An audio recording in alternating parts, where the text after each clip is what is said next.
Can you hear me, Sreeharsh? Hello, I think you're on mute, I guess.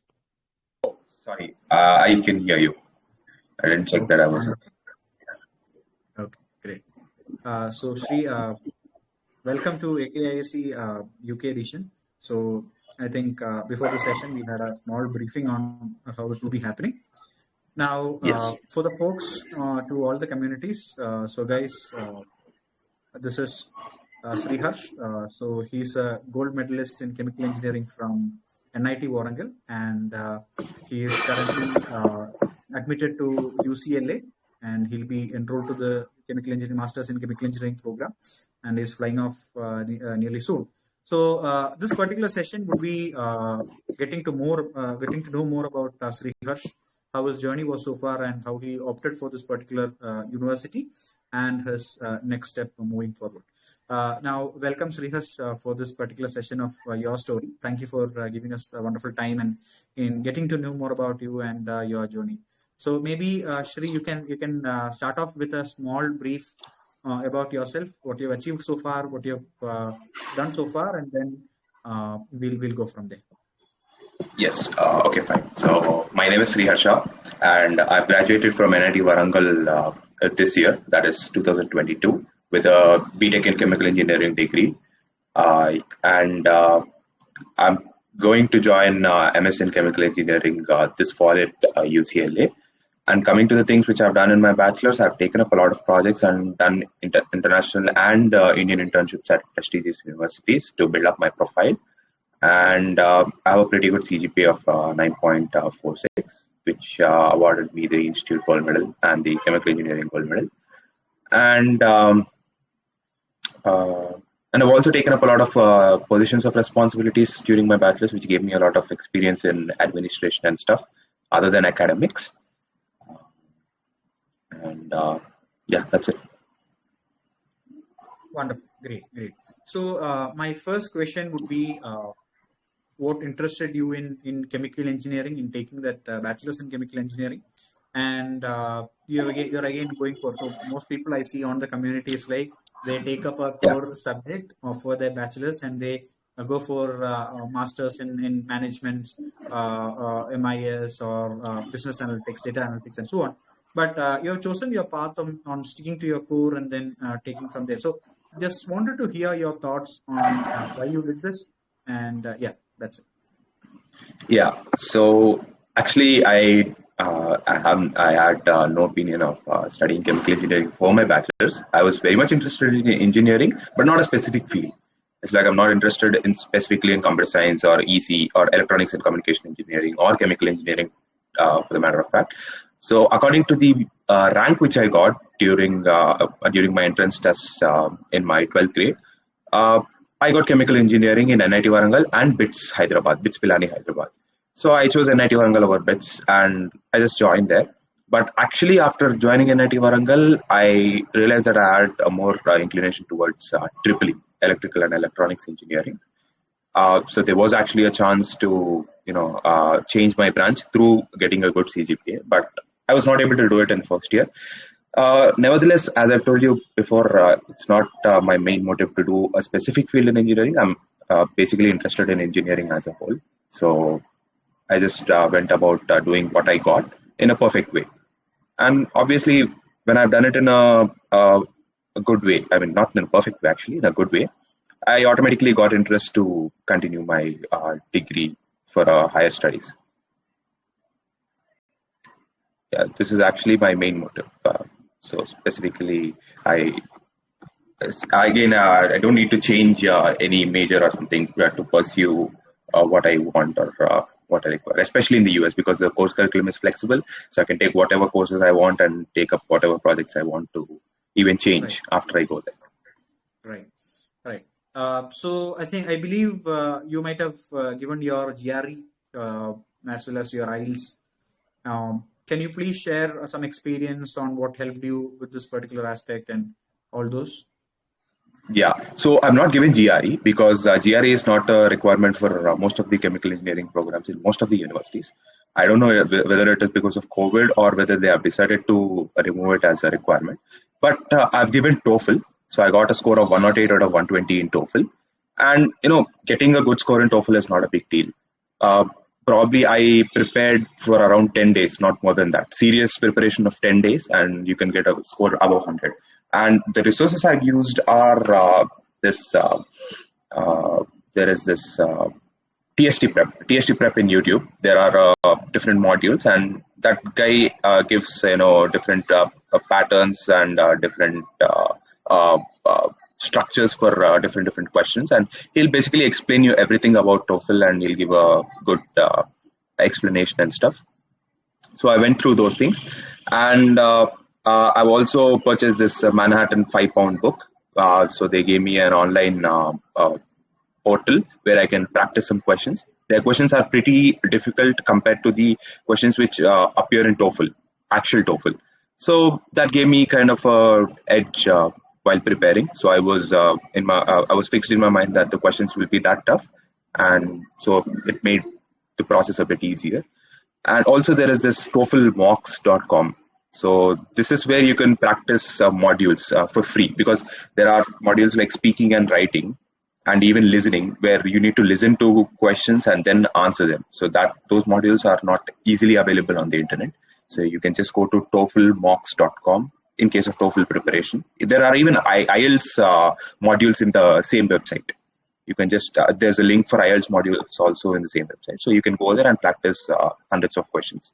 So the key is you just practice a lot of questions and you'll be done. So obviously it varies from person to person and their exposure towards English and stuff, but more than a month would be sufficient even for a person who's really not accustomed to speaking in English. Got it. So one question there specifically on this is there is IELTS, there is TOEFL and all. So why did you go for TOEFL, or is there any specific reason, or you just went in with insights there? No, yeah. The thing is, reporting scores for TOEFL is pretty easier than IELTS. So that was my main reason for going with TOEFL other than IELTS. But to be honest, what I heard from my friends when they have taken up the exam, IELTS is a bit easier than TOEFL. So I guess that's the major reason for most of the people taking IELTS over TOEFL. But I just took convenience over difficulty. Got it. Yeah. Yeah. That's a very interesting answer to give. Wonderful. So my next question would be, I think you've given your IELTS and TOEFL, and then that's your next step of selecting your right university and the right program. And it's all about that. And I believe you Yes. had the vision to go to US and pursue that, and there will be certain reasons for that.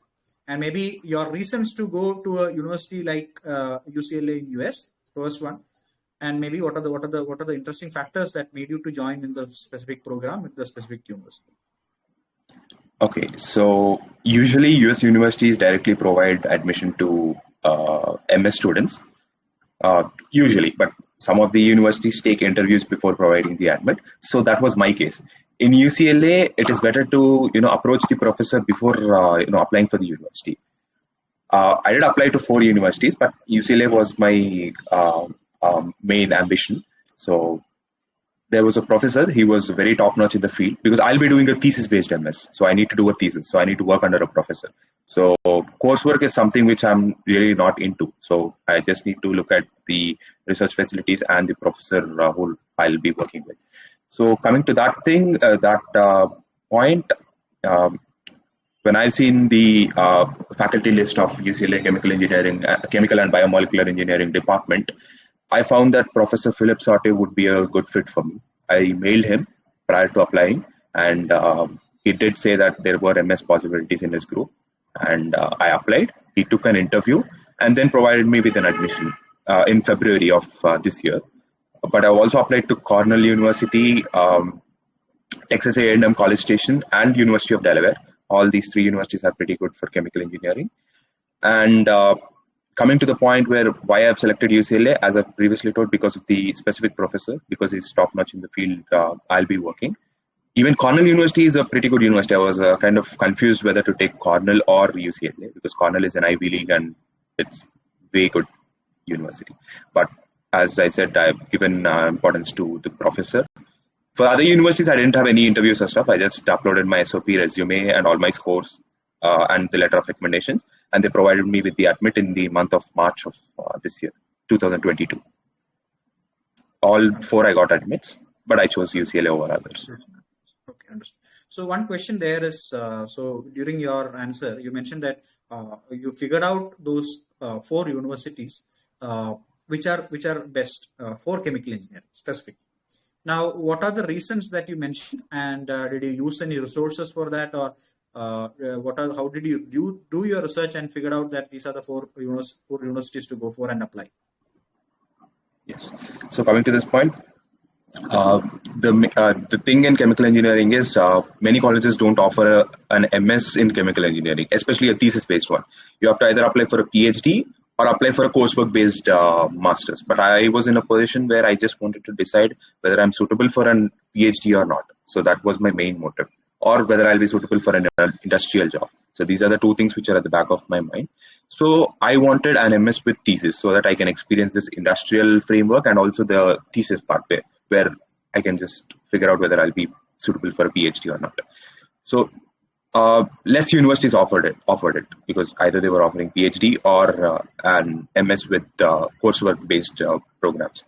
In those universities specifically, I've chosen these universities because of the lower tuition fee and also the good faculty who are present there. And obviously, there are the top universities for chemical engineering. So these were my main reasons to shortlist these universities because I did have less choices.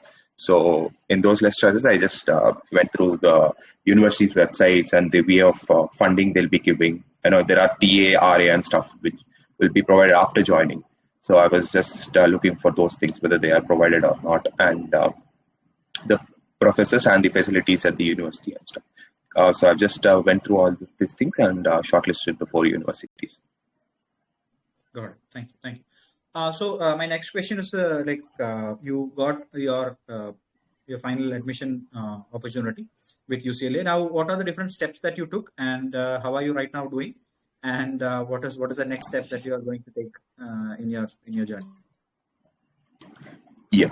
So the steps that I've taken is after getting an admit from UCLA, the first thing is I need to take a loan to pursue my higher studies. So I just went through the loan with SBI. Although their process is very tedious, anyone going to SBI surely knows it. They'll be making us roam for days together to get the loan sanctioned, and you need to invest a lot of time. But apart from that, after getting my loan sanctioned, I took my I-20, and then after taking my I-20 is basically the document which is required to book a visa slot. If anyone doesn't, probably everyone knows it actually. Yeah, so after getting my I-20, I was in the process of booking my visa slot. It's May 16th or something, I got to know that the visa slots were open. I booked a slot for June 3rd. June 2nd were my biometrics, and June 3rd was my interview. So when I went for my interview, as I told, my degree is a thesis-based one. So I didn't know that I don't have to mention it in the visa process, but I did mention it. So the problem here is chemical engineering is in the technology alert list of United States. So they'll be giving me a 221G, basically a hold on my visa process. They'll be doing a background check of my research, basically what I'll be doing in the US, and then giving me a visa. So this process took me around 1 month. So after around 1 month, because June 3rd was my interview, I got my visa on July 14th. So basically, with a 1 month delay, I got my visa. However, that was a good thing.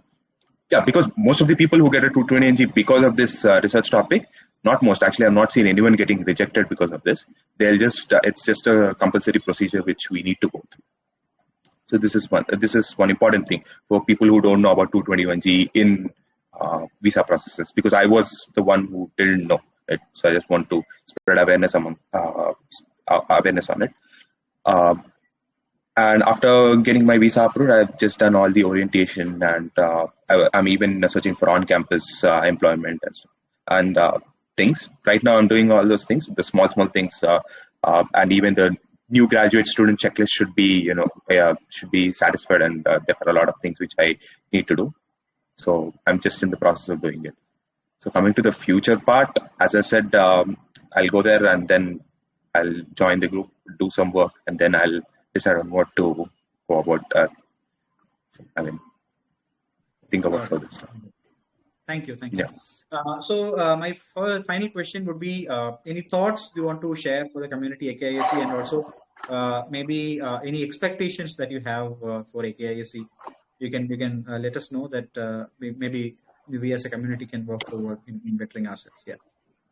Yes. So the main thing which I suggest for aspirants is make connection. Not even aspirants, even the people who are joining different universities is make connections, because connections are something which are the most important thing. I mean, actually, to be honest, they can be considered more important than the academic part. To get a proper employment or to go in a right direction, proper connections are very much important. And I think AKISC is doing a great job to help create connections.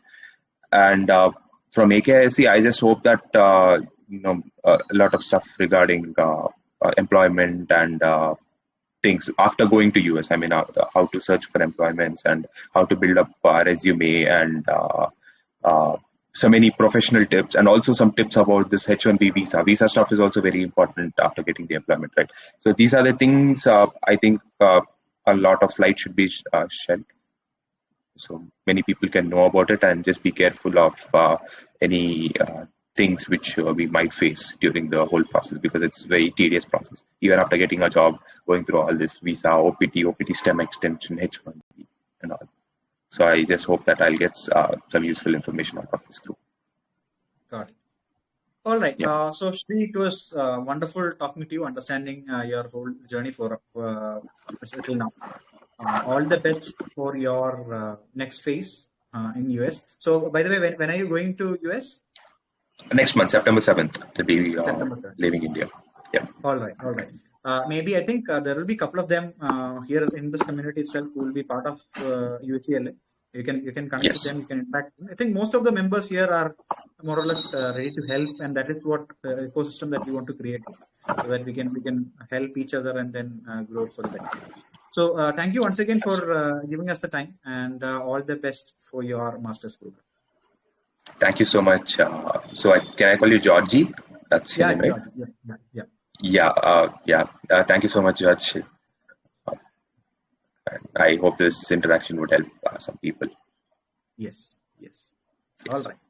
Thank you. See you soon. Bye. Bye bye.